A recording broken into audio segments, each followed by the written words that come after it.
got involved with the club? Well, it started with Christian, actually. We were having a conversation in the staff canteen at Wentworth, where we worked together, both busy coaches there, and we were sort of discussing the idea of having our own golf academy. And Christian came up with the concept of building a golf studio at Sunningdale Heath Golf Club.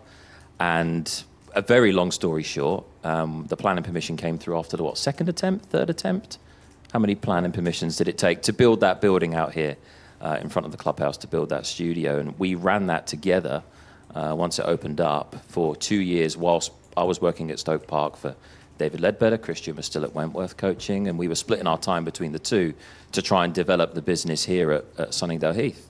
And then 2 years later, the golf club was struggling a little bit financially, and it needed some support, some more resources. And we essentially provided a proposal and a plan that we thought would future-proof the golf club, which, eventually involved us, delivering that plan. 18 months later, the golf club had to go to a vote, and at a 75% majority, which was a pretty nervy day for us. I'll set the scene. We were in this room, and there was 65 people in it, chairs lined up, Christian and I at the front, and we were almost like we were campaigning to be mayor, and we had a projector screen out, and we were doing a presentation about what we wanted to do with Sunningdale Heath.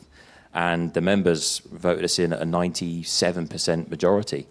And we became owners of the golf club 5 years ago now. That was a huge day. Yeah, a huge day for us, because there was a lot on the line. Our business here in the golf studio, we were employed at other golf clubs. So we had everything on the line. So, which I think ultimately made the case more genuine. This was us devoting our careers and profession and lives to this project.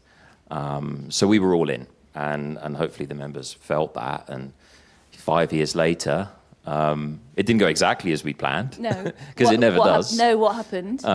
But COVID happened. Yeah. 5 months after we took over, we entered our first lockdown, and we sat it, didn't we? The clubhouse had been ripped out because we were going to renovate it. It needed some uplift, and the place was just a big dust bowl, stuff everywhere. Not open for business, and then the lockdown happened, and then all of a sudden we're sitting here with a golf club. We're in lockdown, and we don't have a clubhouse, and we couldn't run business. And we both looked at each other and thought, oh dear, what now? Have we done? But interestingly, in that 10-week period, we were able to build a website, build a back-of-house system to run the business through Intelligent Golf, design a logo, and actually just put the whole thing together with a little bit more detail.